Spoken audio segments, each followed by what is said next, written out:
Hi అందరికీ. ఈరోజు రాములవారి కళ్యాణం కదా అండి. సంతోషిమాత టెంపుల్లో 10 కేజీల పులిహార చేసుకురమ్మని అయ్యగారు చెప్పారనమాట నైవేద్యానికి. సో 10 కేజీల పులిహార ప్రిపేర్ చేస్తున్నాము. సో ప్రిపరేషన్కి సంబంధించినదంతా అయిపోయిందండి. నేను వీడియో తీయలేకపోయాను. తాలింపు వేస్తాం కదా పులిహారలో. సో తాలింపు ఇది వచ్చేసి చింతపండు పులిహార మేము చేసేది. చింతపండు ఉడకబెట్టామన్నమాట. మా హస్బెండ్ పులిహార కలుపుతున్నారు.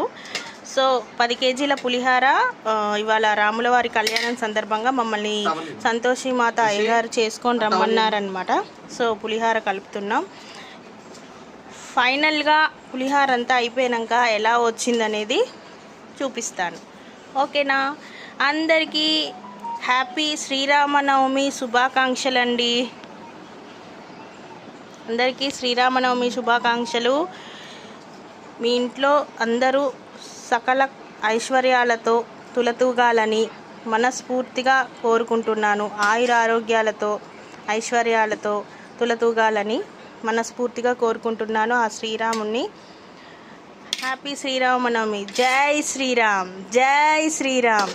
ఋషి జై శ్రీరామ్ చెప్పు. జై శ్రీరామ్.